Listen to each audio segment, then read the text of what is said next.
So, in the figurative language, for us to get to the core and the edibility of an onion, we have to peel off certain layers.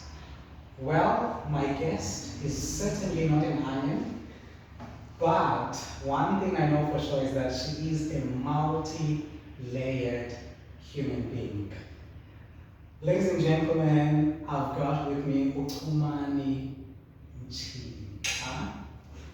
She goes by Rebel Gazi on Instagram. She's Kintusa Toma on Instagram and Induna Yamandazane on Instagram as well.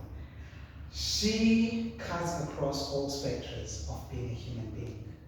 She understands art, she understands academics, and fitness. So, wow. Let's hear it from Chumani about who are you and what does it mean for you to be a balanced person? Oh my goodness, that was an introduction. Far too generous, I would say. But I see myself as a very normal person, as an average person, because I would say I'm the definition of who I am because other people have shown me how to be and what to be. And I think I'm multi-layered because I've met so many different people who do different things, and they have really encouraged me and given me like permission to try these things out. So I think that's why I'm so multi-layered. It's because of the people I've met and just from drawing from other people's experiences, I think. Yeah. Wow, there you had it from Chumani herself. Ladies and gentlemen, my name is Bright Odube, known as Queen Bee. We're here on the first interview inside Moholi Art Institute, one of the prestigious art institutes in Cape Town. We're inside the healing room and we are peeling the multi-layered individual, Chumani Mtshixa.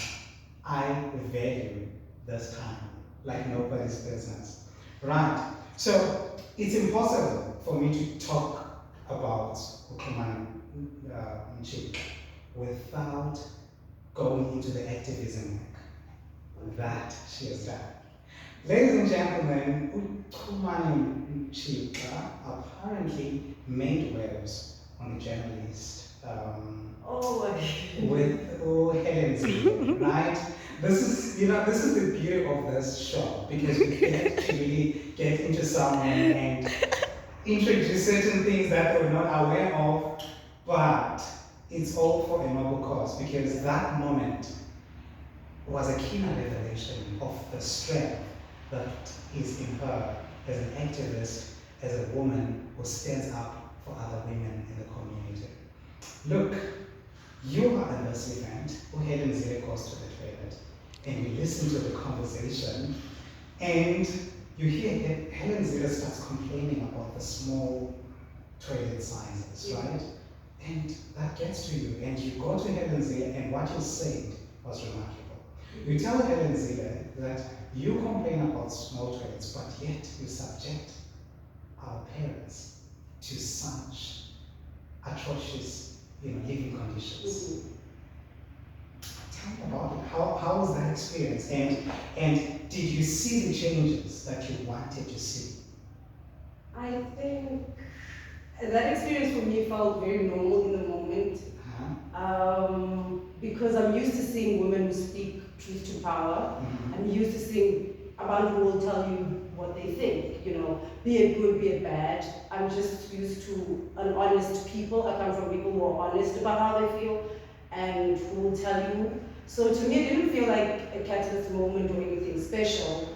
And I wouldn't say I've seen any change because things are still the same, and that was in the context of fees must fall, and given that context, fees hasn't fallen, so I would say in many ways, it didn't, but more than anything else, that moment wasn't about anything outside of me, it was about me expressing how I felt in that moment, and for me, having said that and gotten that off my chest, that was enough for me, so I haven't really tried to look at it as an impact outside of me.